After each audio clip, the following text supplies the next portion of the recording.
Ano naman kaya ang reaksyon ng mga motorista sa pagbaba ng presyo ng mga produktong petrolyo ngayong araw? Alamin natin kay Denise Osorio, live. Rise and shine, Denise. Audrey, talagang rise and shine ang umaga ngayong Tuesday morning dahil matapos ang 4 na linggong sunod-sunod na pagtaas ng presyo ng petrolyo. May good news tayo ngayong umaga para sa ating mga kababayang motorista. Kaninang alas 6 ng umaga, nagpatupad na ang mga kumpanya ng petrolyo ng rollback. Bumaba ang presyo ng gasolina ng 40 centavos kada litro. Ang diesel naman ng piso at 50 sentimos kada litro. Para sa kerosene, may bawas na piso 30 sentimos. Ayon sa Department of Energy, nakatulong sa pagbaba ang pagtaas ng supply ng langis sa buong mundo. Audrey, sa ganitong rollback, kahit papaano makakagaan ito sa gastusin ng mga motorista at ng iba pang sektor na umaasa sa petrolyo para sa kanilang kabuhayan.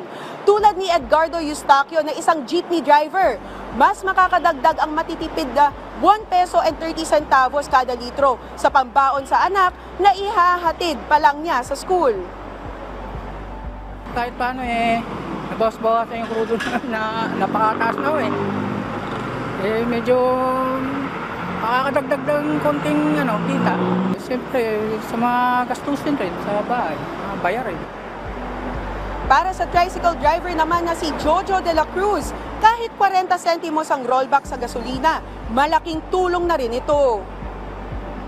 Save po namin yun, lalo pagka bumabiyahe po kami. Malaking tulong po sa amin yun.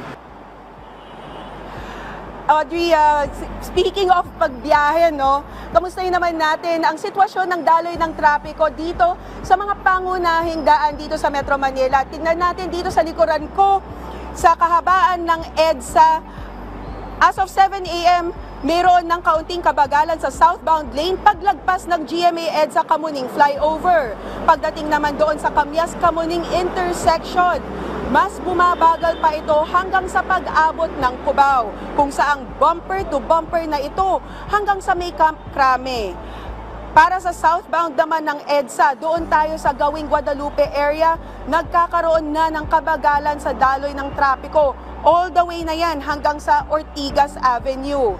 Para naman sa mga dadaan ng Katipunan Avenue, asahan nyo na ang mabagal na trapiko mula pa lang sa intersection ng Boni Serrano Avenue at bumibigat ito habang papalapit na ng Ateneo de Manila.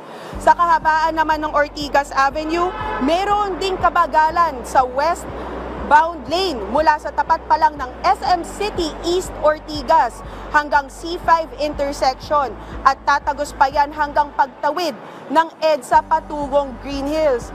Kaya mga kapabayan, kung ngayong oras pa lang kayo aalis ng bahay ninyo, kailangan nyo magbaon ng konting pasensya dahil upang makarating kayo sa pagtutunguhan nyo ng safe at on time. Yan ang pinakahuling balita mula rito sa EDSA Timog intersection. Balik sa'yo, Audrey. Maraming salamat, Denise Osorio.